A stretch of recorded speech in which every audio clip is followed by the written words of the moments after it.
Dinarland and beyond. First up from Benjamin Fulford. Chances of new financial system announcement in U.S. Civil War both skyrocketing by Benjamin White Dragon Society. Evidence is mounting that both a new financial system and a civil war in the U.S. are imminent. There is also a high probability the U.S. East Coast will be hit with a geoengineered hurricane so severe that people are being asked to evacuate 60 miles inland, CIA sources say. What seems to be happening is that the Hazarian mafia is unleashing weather weapons and making other mischief to try to prevent the announcement of a new, gold-backed financial system. First, let us look at all the gold-related news, some of it bizarre, that has suddenly poured out in recent days, and all seems to be preparing us for the announcement of a gold-backed system. This started on August 21 when Stephen Mnuchin became the first U.S. Treasury Secretary to visit the Fort Knox Gold Depository since 1948 and proceeded to tweet, "Glad gold is safe." Then, since his visit apparently failed to generate enough publicity, a fake scandal involving the visit to the fort, the solar eclipse and pictures of his bikini-clad trophy wife appears to have been concocted.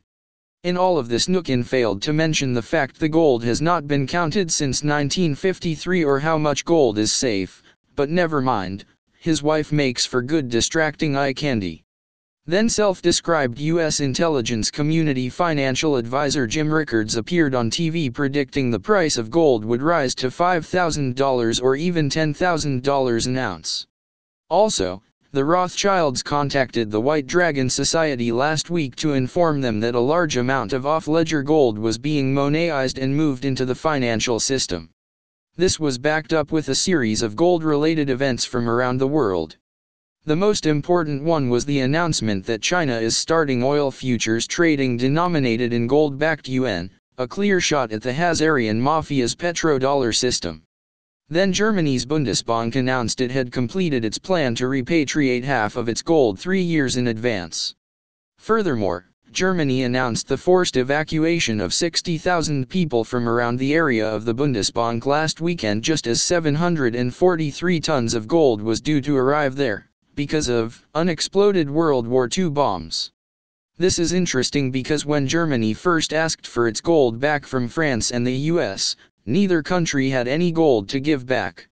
Around the same time the Americans were caught shipping gold-plated tungsten to the Chinese.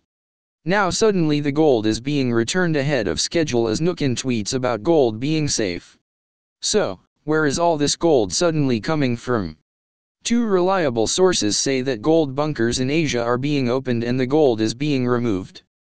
WD's White Dragon Society sources in Indonesia were told by Indonesian authorities that gold bunkers in Indonesia had indeed been opened and the gold was removed.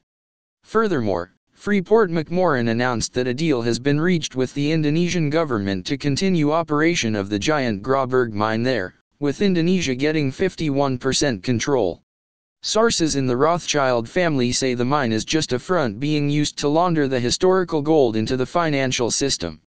The important point to note though is that the Asians now have majority control. Neil Keenan for his part, has reported that gold and cash bunkers in South Korea have also been broken into.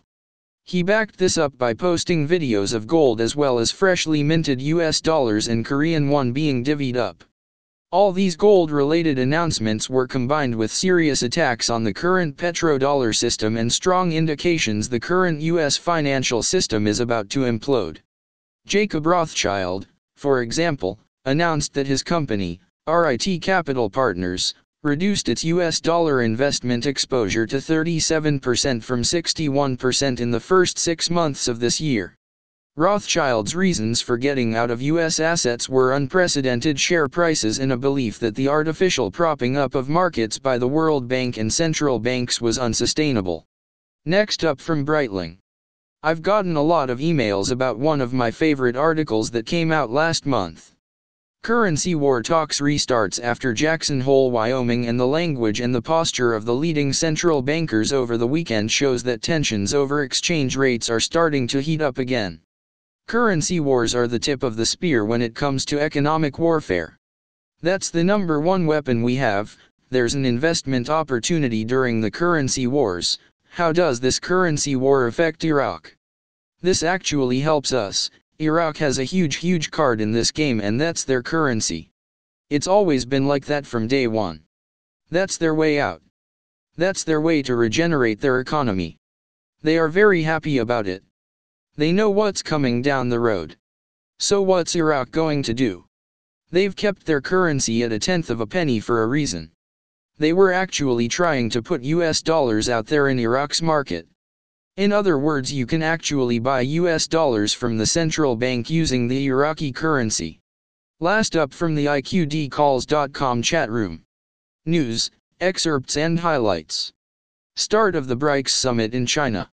Leaders of Russia, China, India, Brazil, and South Africa held their first meeting on Monday in the framework of the two-day BRICS Group Summit in the southeastern city of Xiamen. Chinese President Xi Jinping received his guests at the entrance to the Xiamen International Convention Center, where they took a commemorative group photograph, hand in hand, according to tradition. The five leaders then began a mini-session to discuss the world economy, global economic governance and international and regional conflicts, national security and development issues. The official opening of the summit will be followed by an expanded session, in which participants will discuss practical aspects of coordination in human and cultural development and exchange, as well as the development of BRICS cooperation mechanisms with other parties. On the eve of the opening of the summit, the leaders held a number of bilateral meetings and attended cultural events. Another day dawns in Dinarland. Discussion from Chattels and Cree. You're traveling through another dimension, a dimension not only of sight and sound but of mind. A journey into a wondrous land whose boundaries are that of imagination. That's the signpost up ahead, your next stop, the Twilight Zone. Opening narration, Season 2. A good and interesting interview with Öztürk Yılmaz, deputy leader of the Republican People's Party, CHP, in Turkey. He discusses with Rıda the implications of the Kurdistan region's independence referendum. Yılmaz expressed that the Iraqi constitution allows areas to hold referendum to declare regions, but not for independence. He believes nothing will change immediately after the referendum, but when areas in places like Nineveh and Kirkuk become partitioned. Also, Hadi al-Amiri, leader of the Shiite Badr organization, talks about Kurdistan referendum, budget, oil dispute. Öztürk Yılmaz says that at the end of the day, Barzani is a reasonable politician and will assess the situation well. Baghdad should reorganize its relations with the Kurdistan region and deliver the financial entitlements of the Kurdish administration. Baghdad and the Kurdish administration should protect the integrity of Iraq. This is the best way. And, the Kurds participating in writing the Iraqi constitution made Iraq a federal country. The Kurds voted for it. Interesting parallels between Kurdish secession and the American experience prior to 1860 and the bloodshed to answer the same question in America. So what are your thoughts on the referendum coming up? Everyone has an opinion but no one really knows. Not a fan of motorcycles. Prospective organ donors, I think. I have lots of thoughts. Can you be more specific? You're right there. I do have an organ donor set up on my license. But I wonder, is it really more dangerous than being married? Only kidding, I think. Do you think the referendum will happen or get delayed?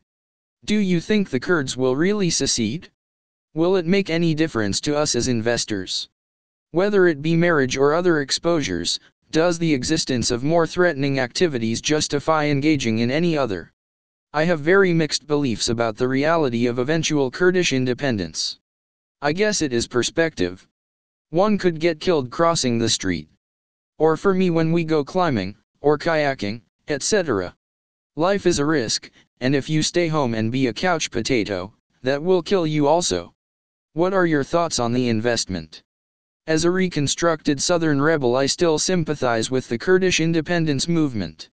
Not challenging you, just wondering what you think. Kurdish independence does not necessarily ruin the prospects of a return on investment for us. I lived in Florida for about 14 years. Many would talk about how the South could have won the Civil War. So over 150 years later it's still a topic. There are so many moving parts and variables. As a Jew, I understand oppression and understand wanting to be free. There were many Jewish Confederates.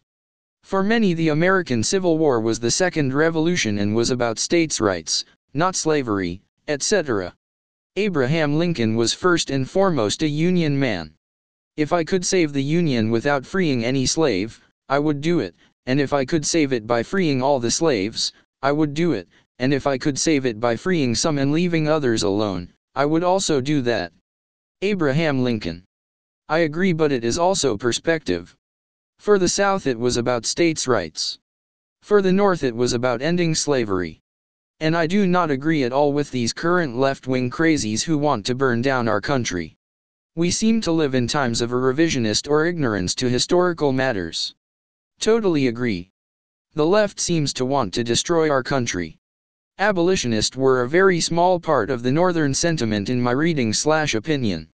The biggest fear amongst the Jewish people is not Israel losing a war, but rather assimilation. We try to fit in but then intermarry and many lose their Jewish identity. BRICS Summit agrees to establish a climate investment guarantee fund. BRIC, a bloc of Russia, China, India, Brazil, and South Africa, has agreed to set up a joint currency-denominated fund to ensure the investment climate.